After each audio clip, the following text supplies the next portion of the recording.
Welcome to Untold Strange Stories from Africa. I'm your storyteller, Kimunto.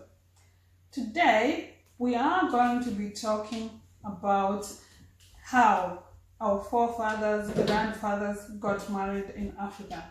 I want to be talking about the whole of Africa, but today I will be talking about two tribes in Kenya, the Kisiis, where I come from, and the Maasais, live close to us, not very far from the Kisiis.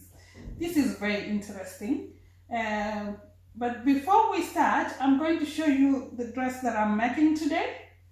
So, this is a skirt that I started, when was that?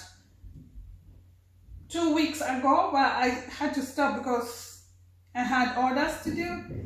And today I'm going on with that. And last week I said I was going to show you my dress. I have actually completed it, but I'll keep it for another occasion.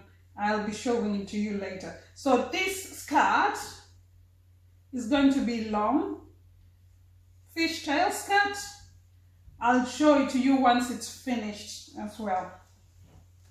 Anyway, so going back to our story, how did my grandmother get married? So as you know, as I've always said, I am from a tribe called Kisii. Kisii is part of Bantus. There's predominantly three groups in Africa. Africa is actually a continent, it's not a country, but there's three groups of people. We have the Bantus, where I come from. I am Bantu. We have Nilotes. The Bantus originated from Central Africa. So our beliefs, how we transact things is actually similar. All the Bantus are in Kenya, Uganda, Tanzania. Actually, Bantus can be anywhere. We have Bantus even in South Africa, but we originated from Central Africa. We have the Cushites, who actually originated from West Africa, right? And then we have the Nilotes, plain Nilotes. Also, some of them originated from West Africa, and some of them from from North Africa. Why are they called Nilotes? It's because they followed the River Nile to come, why they are called also Nile is because they are river Nilotes. They predominantly are fish from the river, meaning they eat fish, and so they are Nilotes.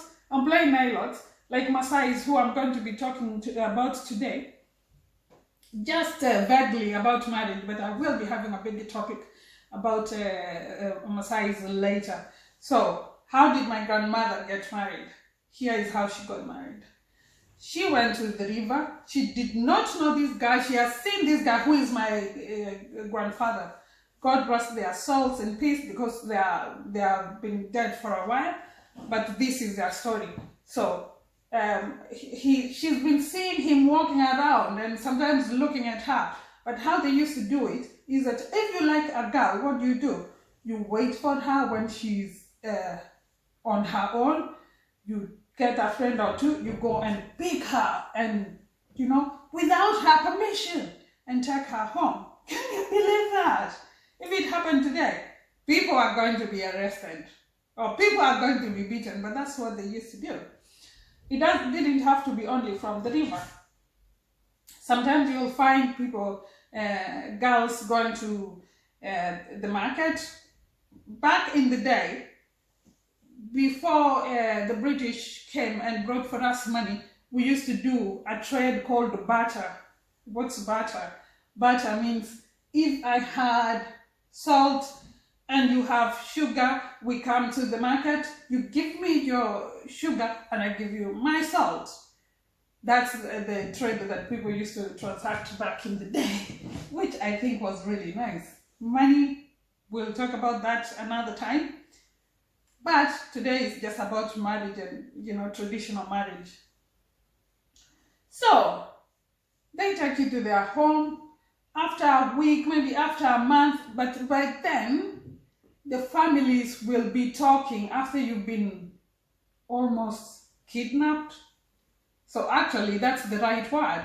They used to kidnap the girls from the river, from the roadside, anywhere. Can you believe that? I'm just happy that I wasn't there that time to get kidnapped. So we come to the Maasais. How did the Maasais used to get married? Similar. So the Maasais, how they used to get married is that there will be young girls ready to, they are not very young. They are ready to, maybe they are in their puberty stages and they are looking, it's good to be married. So what these Maasais used to do is just to, because the girls have little hats, the Maasai used to walk, because as I said, they are plain nilots, meaning they keep a lot of herds of cows.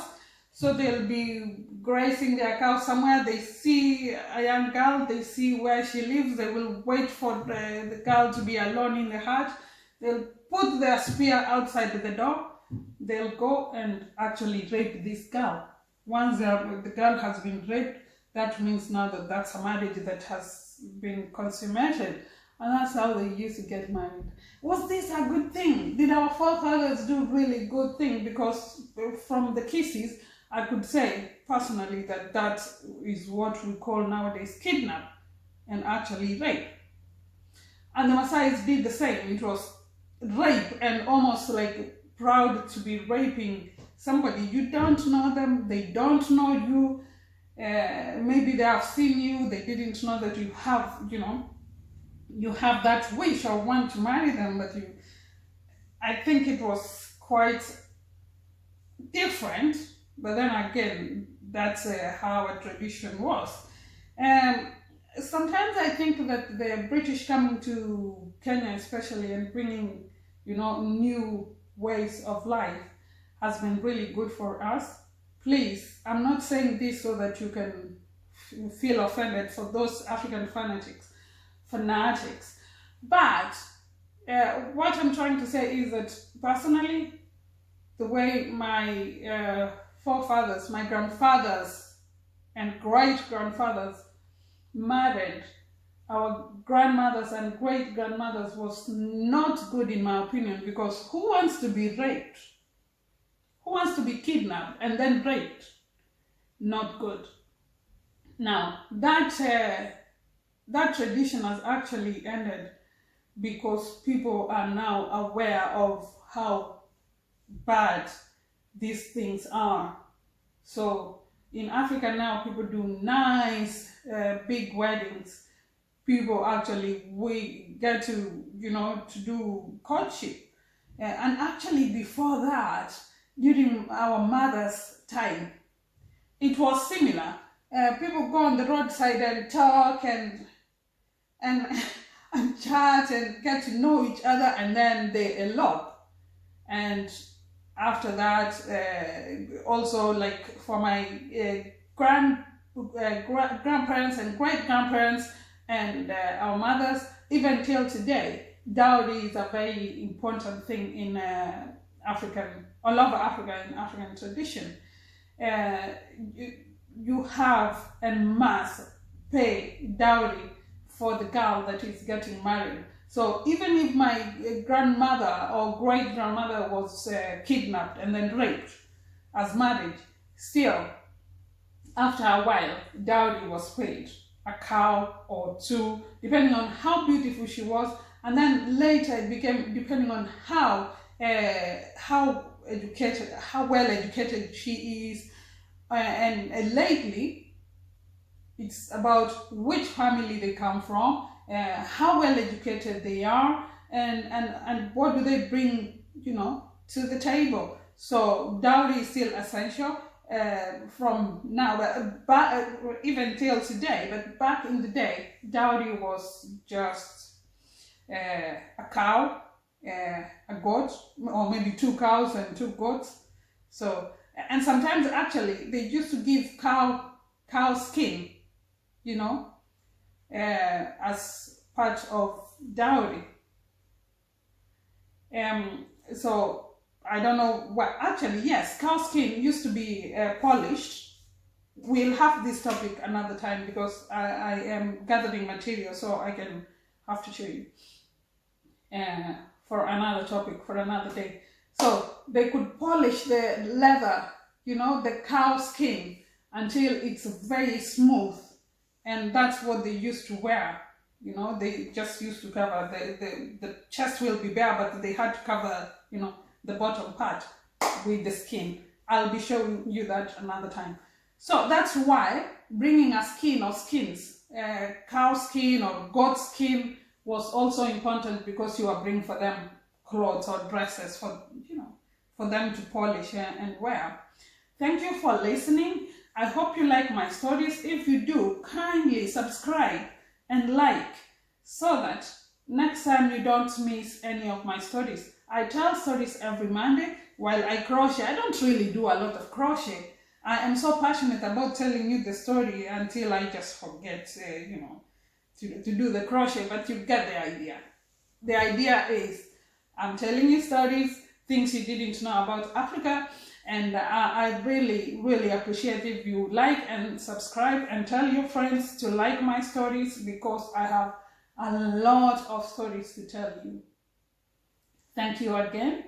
See you next Monday. Kwaheri. Oh, kwaheri means bye-bye. Thank you.